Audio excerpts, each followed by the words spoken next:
And today we are reacting to horror movies you would never escape alive. Say, not me, not me. He's talking about you guys, cause I'm gonna make it out. I don't know what the fuck niggas talking about. What? Wait. Hold up. What the fuck is inside me? Hell no, that's a crazy thumbnail. But yeah, no, I'm not going out like that. Y'all are going outside like that. Well, with that being said, let's go and get to the video and see what horror movies you. Cause I'm gonna escape, but you're not gonna make it out. You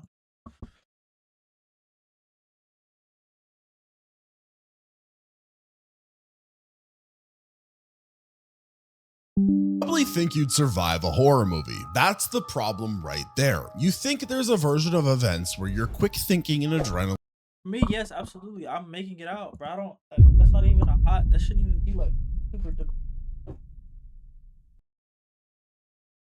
while everyone else makes stupid decisions. You wouldn't split up. You wouldn't investigate the noise. You'd call the cops immediately and wait in your car with the doors locked. You've got the whole plan. Here's the thing about plans. They require options, and the different horror movies we're talking about today don't provide any. These aren't the kind of threats where being smart helps. The kind where being smart just means you're gonna die quicker, which is arguably worse if you're asking me. We're talking about cursed objects that survive being sunk in lakes, gods that control entire forests, a kindergartner teacher who organizes hate crimes, and a psychic child who can snap your leg from across the street just by thinking. Shit, your leg, nigga, not mine. I'm a real nigga, bro. Real nigga can't die.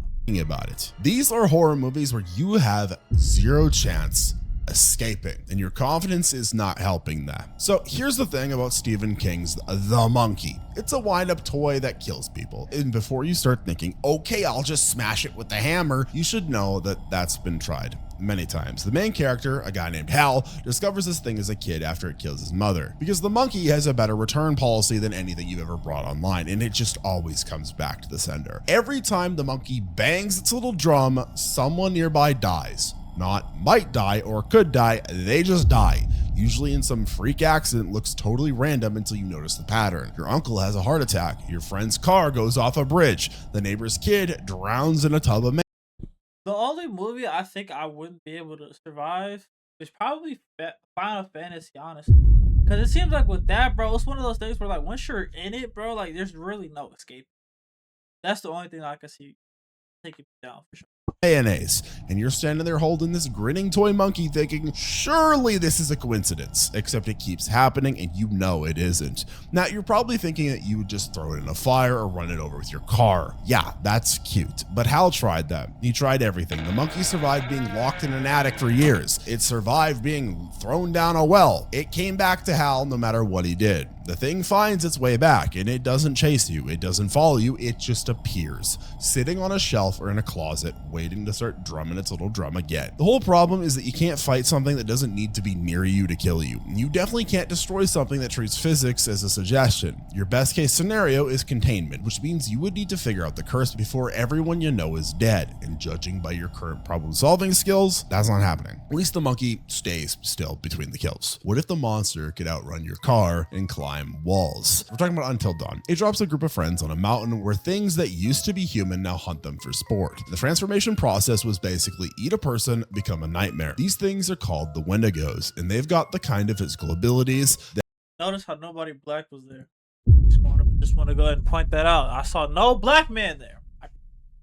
far outcompete even like our top athletes. A Wendigo can crush your skull with its bare hands, which is already bad, but it can also run faster than you while climbing a sheer wall upside down. And it doesn't get tired because its cardiovascular system is apparently designed by someone who just hates the concept of being fair. You might think, okay, I'll just shoot it, except a high caliber rifle shot to the head barely slows it down.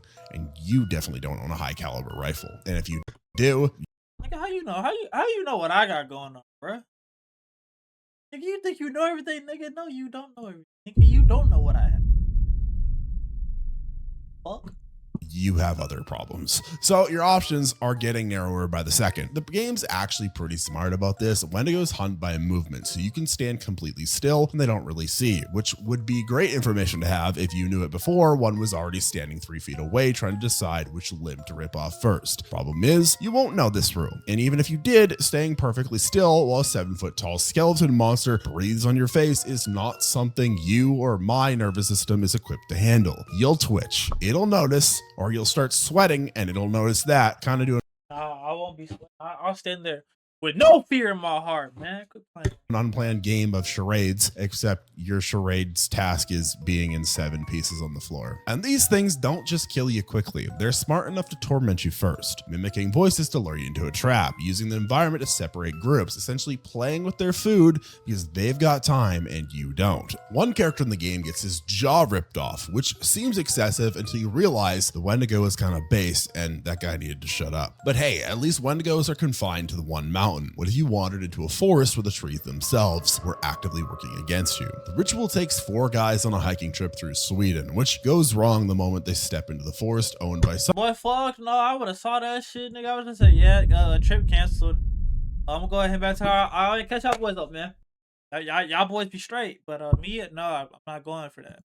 Something that makes Wendigos look like a workplace safety hazard. Her name's a Motor, and she's a Norse god, and she's basically what happens when you give a deity unlimited home field advantage and a deep commitment to protecting nature. Motor looks like someone combined an elk with a nightmare and then shit it out into a baby.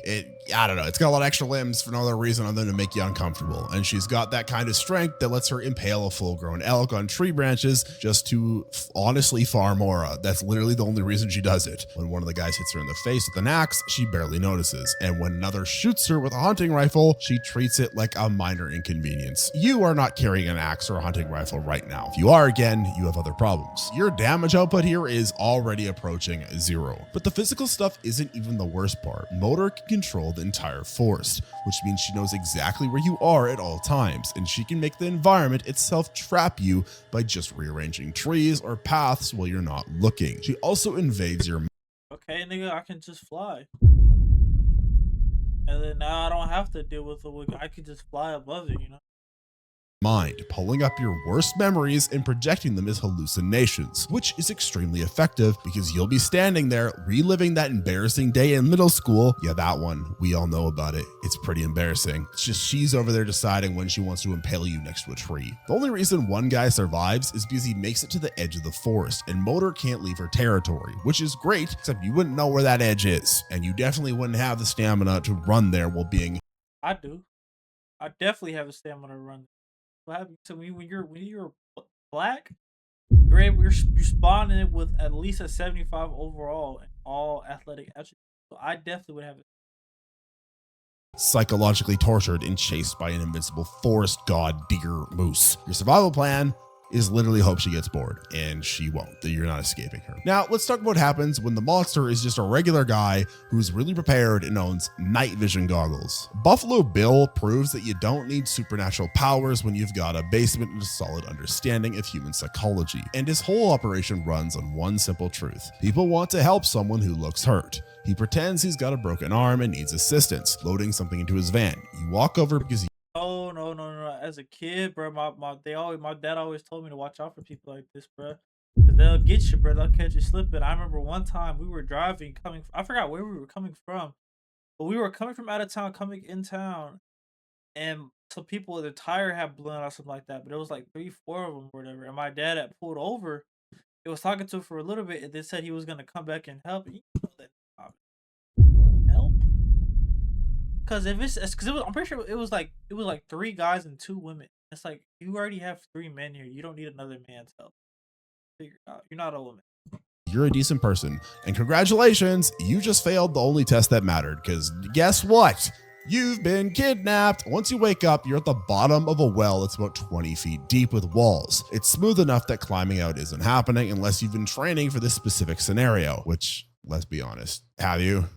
Yeah. You gonna comment that you are? He's not been feeding you much either, since the whole point is to make your skin loose, and you're stuck down there knowing exactly what's coming but have zero ability to stop it. The well is sound insulated, his house is isolated, and screaming just uses up the energy you'll need for the not escaping you're about to do. But let's say you somehow stay strong and alert. Let's say you even manage to hurt his feelings by kidnapping his dog, which is a real thing that happens in the movie. Bill's response isn't to give up and rethink his life choices. It's to grab his gun and night vision goggles and hunt you in complete darkness. He cuts the lights in his basement, watches you stumble around blind, and stands close enough to touch you while you can't see your own hand in front of your face. The protagonist only survives because she's FBI trained and hears him cock the gun at the last second, which gives her maybe half a second to fire first. You are not FBI trained.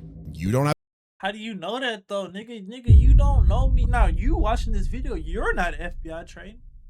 What? Nigga, I'm surviving this easy. Have a gun, and your reaction time is whatever it takes you to find your phone when it's ringing in your pocket. He's already decided where to put your skin before you realize there's even a problem. And speaking of problems that you can't see coming, what if the threat was an 8-year-old girl who could break your leg from across the street just by thinking about it? Ben is a child with telekinetic powers in the emotional range of a parking meter, which turns out to be a terrible combination when he figures out that he can hurt people without touching them. He starts small, killing a cat and snapping another kid's leg in two half a block away, and then graduates to full murder when he realizes nobody can prove that he's doing it. And there's no real defense against someone who can choke you from inside your own body. The range on his abilities is the real nightmare here. Distance doesn't protect you. Walls don't protect you. He once made a grown man walk onto a playground and stab a kid to death. Just forced him to do it while the guy's brain was screaming the entire time. And Ben wasn't even the same building when it happened. You could be sitting in your living room thinking you're safe, and your hand suddenly picks up a knife against your own will, and there's nothing you can do except wonder why you're stabbing yourself. Running does not solve this. Ben can snap bones remotely, so even if you sprint, he'll just break your ankle, and now you're on the ground waiting for worse things to happen. Fighting him requires getting close, which means he sees you coming and can freeze you in place or throw you into a wall using nothing but his mind. His parents tried to stop him. They had the element of surprise and the advantage of being his actual parents, and he killed them both without really breaking a sweat.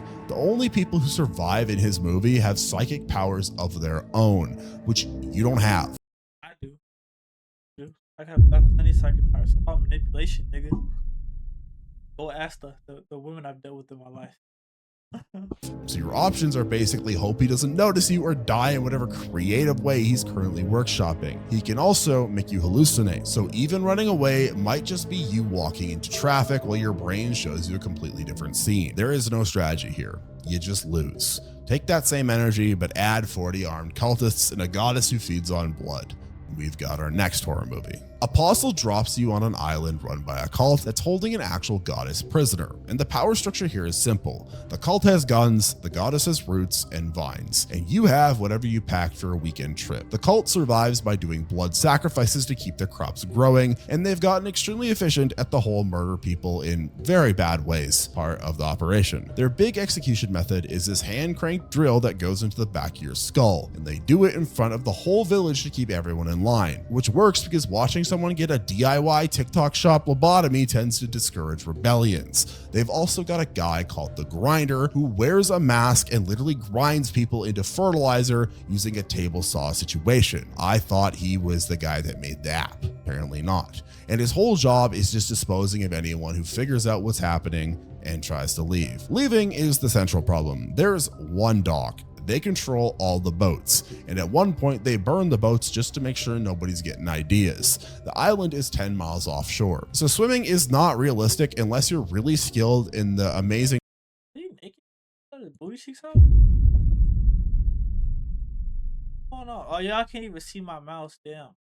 Yeah, what do you got going on? Talent of drowning. Fighting back means taking on dozens of armed cultists who've built their entire identity around this operation and aren't open to constructive criticism about their religious beliefs. The goddess adds another layer of trouble because even though she's chained up, she can still mess with your head, showing you visions, making you see things that aren't there, generally ensuring that you can't trust your own perception while you're trying to navigate an island full of people who want to mulch you. The protagonist barely escapes, and that's after killing multiple cultists and having way more combat experience than you bring into the situation. Your realistic outcome? Yeah, you're going to become fertilizer. Sometimes the monster is a demon. Sometimes it's a cult. Sometimes it's middle-aged women that become Nazis. Yeah, this movie messed up by. Man, I ain't no woman out there that could take me down, bro. No. Not one woman you could show me. Except Tracy Cortez, I ain't gonna lie, she probably could do damage. Actually, never mind. I'll take that statement back. The way, not the Tracy part, but it's a lot of probably. I'll be honest. I'm gonna be real. And Quiet starts with a kindergartner teacher organizing a book club, except the book is the Mein Kampf and the club members are planning violent hate crimes, which is a pretty aggressive pivot from discussing page turners over wine. The main threat here isn't supernatural, it's super racism. It's just a group of white supremacist women who look completely normal until they decide that you've offended them, and then they organize a home invasion faster than most people can organize a potluck. Yeah, the scary part is how quickly this all escalates. Two Asian American sisters have a verbal argument with these women at a store. Just, you know, like regular confrontational stuff that happens, and then everyone kind of goes home and they're like, oh, that bitch, she said that to me in your car. That type of thing. Except these women don't go home. They go to the sister's house that same night with zip ties and a plan, and they're inside before anyone realizes this isn't a noise complaint or a neighbor asking to borrow some sugar. You're expecting social rules to apply because these are suburban moms, not masked intruders, and that expectation gets you killed. Once they are in, you're dealing with 4 or 5 attackers who are coordinating while you're trying to figure out if this is really happening. One grabs you, another tapes your hands, someone else is on your phone making sure that you can't call for help. And the whole time they're talking to each other like they're planning a fucking school fundraiser. You might think that you would fight back, but you're outnumbered in your own house by people who've already decided that you're not human enough to feel bad about, which removes all of their hesitation while you're still hesitating. The film ends with the sisters dead and the killers facing, a big fat list of 0 consequences, which is the most realistic part if we're being honest. They got away with it because they helped each other stay committed. And you can't reason with people who've built an entire identity around hating other people. Your politeness is the weapon. They just borrow it. What if that same kind of relentless violence came from something though that couldn't be reasoned with because it was already dead and was a demon now? It's not a racist demon, but it's just a dead evil demon. Maybe it's racist, I don't really know. Evil Dead Rise takes place in a Los Angeles apartment building where someone finds an old book and some vinyl records in the basement, plays them out of curiosity, and immediately summons a demon that possesses the mom. Now she's a deadite, which means she's got superhuman strength, can't be killed by normal methods, and is actively trying to murder her own children. Shout out T-Bix, man. I would take her down with the Philly shell. You know what I'm saying? Philly shell her, take her down that way. While making jokes about it. Yeah, family dinners get tense pretty quick. Deadites don't go down easy. You can shoot one in the head and it'll just get annoyed. You can stab it and they'll pull the knife out and come at you harder. The only thing that actually works is complete destruction of the body, which is tough to accomplish when you're trapped in a building with kitchen knives and whatever's under the sink. The building itself is working against you too. An earthquake knocked out the stairs and elevator before any of this even started. So your exit strategy is already gone, and now there's a demon-possessed mother crawling on the ceiling between you and any possible escape route. It gets worse when you realize deadites spread. Anyone they kill can get back up as another deadite, which means the body count starts multiplying, and eventually you've got multiple possessed people who fuse together into something called the Marauder. Just several human bodies melted into one. Yeah, y'all see that one movie where like it was a dude, he had tied up, I think it was 2 women and a man, and they like put the mouth on the butt, and then like they tied him up. Like, bro, if you haven't watched that movie, don't watch it. That's gotta be a horrible way to go out too, bro. Imagine somebody, they just poop and then but this is what this kind of reminds me of though. Screaming mass with too many limbs. The building's elevator fills with blood at one point for no reason except the demon thought it would be funny, which suggests that this thing has both unlimited power and a terrible sense of humor. The protagonist survives by using a wood chipper on the Marauder, which requires access to a wood chipper and the willingness to put your possessed family members into it. You have neither, so your plan is already dead just like you. But I can go buy want to know, nigga. Sometimes the killer doesn't need demonic powers, just patience and your unwillingness to be rude to strangers. Speak No Evil is about a Danish family who visits a Dutch couple that they met on vacation, and over the course of one weekend, they discover their hosts are serial killers who've perfected the art of using good manners as a trap. Every weird thing that happens, inappropriate comments, boundary violations, their kid not being allowed to speak, gets explained away or downplayed because the Danish couple doesn't want to seem judgmental. And that hesitation is the entire murder plan. The killers, Patrick and Karen, have done this before. There's a hidden room full of luggage from past victims and photos documenting what's happened to them. The system is simple. Invite polite families to a remote farmhouse. Make them uncomfortable in small increments. Good thing I'm not polite at all. I'm gonna be honest. A lot of people would tell you that too. See, I'm not a very polite guy, so I would survive this easily. So they never feel justified leaving, then kill them when they finally realize what's happening but can't escape anymore. The Danish family tries to leave in the middle of the night after finding evidence. Their car breaks down and Patrick and Karen just calmly walk out and bring them back because they're miles away from anyone and there's no actual resistance being offered. By the end, Patrick and Karen have tied up the parents and are stoning them to death in a quarry while explaining that this is happening because the victims allowed it to happen, which is technically true. Every red flag was ignored because acknowledging it would mean being rude or making accusations without proof. And most people will choose discomfort over confrontation until it's too late. The couple even cuts out their victims' children's tongues so the kids can't tell anyone what happened. Then they take the daughter and start looking for the next family. Your problem is that you'd make the same choices they did. You would explain away the weird. No. This is no black people would ever die in a movie like this. Because we would know better. We would call something out very quickly. No.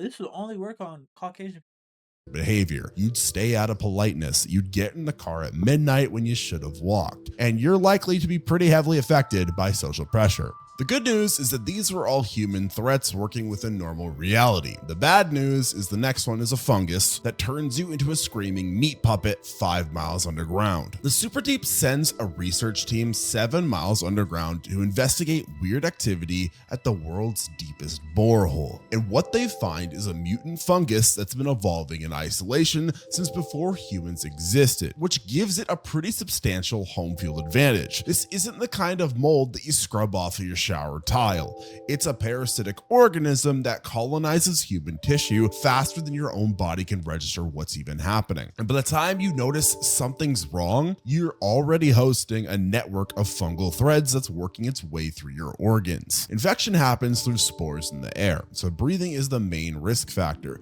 and there's no way to hold your breath for the several hours it would take to get back to the surface. The fungus moves fast enough that people have been recording going from feeling fine to back muscles exposed to open air in under an hour, and they report no pain during the process because the fungus is shutting down those nerve signals to make you a more cooperative host. Once it's in you, it starts making decisions about where you walk and who you touch, essentially puppeting you back towards other people so it can spread even more efficiently. The bunker is also 5 kilometers down, which creates a secondary problem where all of your escape routes involve narrow tunnels covered in the same fungal growth that's trying to infect you, and touching any surface is a risk you can't avoid. Fire doesn't work because this thing survived temperatures that would sterilize normal life. Bullets don't work because you're shooting at fungus which doesn't care about it getting damaged. And even if you somehow made it to the elevator, the facility's on lockdown to prevent surface contamination. Multiple infected people eventually fuse into a single organism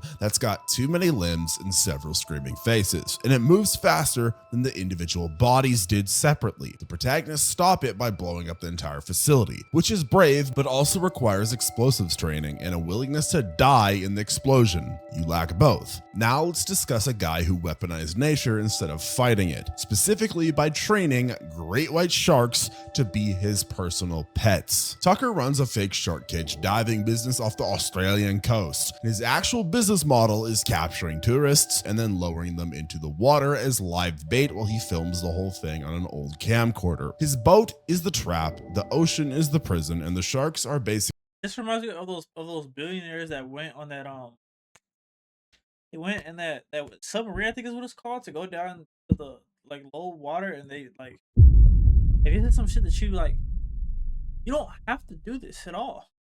It already sounds like a bad idea. Like I don't understand why you would willingly participate in something like this. But eh. Unpaid labor who show up whenever there's blood in the water. The setup is clean. He picks people who are traveling alone or in pairs, takes them far enough offshore that swing back isn't an option, and then locks them below deck while he decides. Personally, though, I wouldn't even be in a situation like this though, cause nigga, I know me, I can't swim. So me going anywhere on a boat, nigga, it's not happening. Cause I know worst case scenario comes if I need to swim, bro, to save my life, bro. You might as well just take, bro. I've almost drowned like 2 or 3 times in my life already, bro. Like, nah, I'm good. I don't need to be nowhere near water.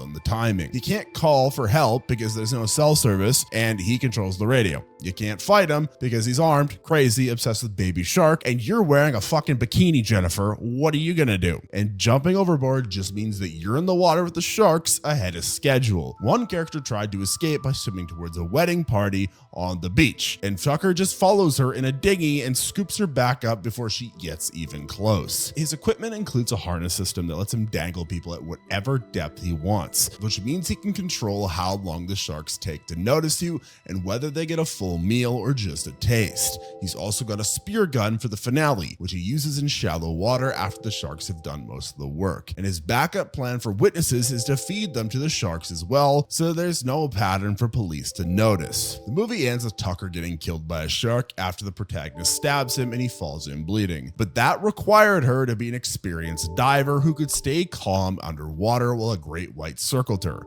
You would panic, splash, and become the easiest meal to I'll give you that one. Yeah. No, that one would happen. sharks had all week. The ocean is not negotiable. At least Tucker needed equipment and planning. What if the threat was just an abandoned city where the previous residents never actually left? They just stopped being human. Chernobyl Diaries drops a group of tourists into, you guessed it, Chernobyl, the Chernobyl exclusion zone to be exact, for some extreme tourism. And their guide promises Again, no black people.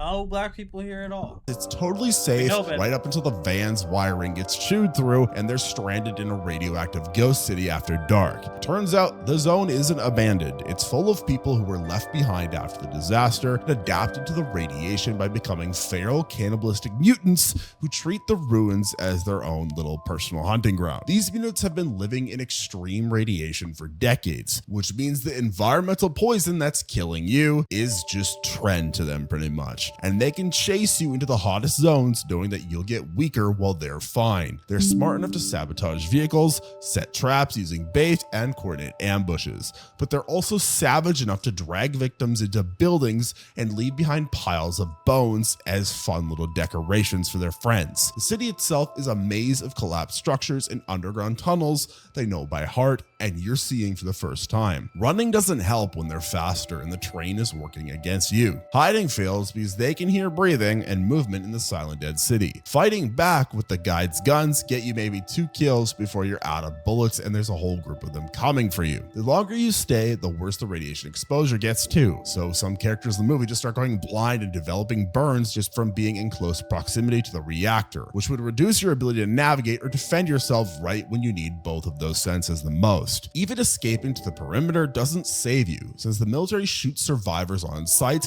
to maintain the cover-up. One character makes it out of the zone only to get thrown into a basement with the mutants by soldiers who've decided that she knows too much. There's no rescue coming. The zone keeps its visitors. These are the horror movies that are going to kill you. You have 0 chances of escaping these. So there's 0 chances of surviving them. Do not. Anyways, like I said, I'm surviving a lot of these. You're not making it through none of these. You know, we've established that already. But with that being said, y'all let me know. Let me know what you think you could survive on the comment section. If you think you could survive any of these, let me know what you think. And also like and comment. Well, I just said comment. Like and subscribe.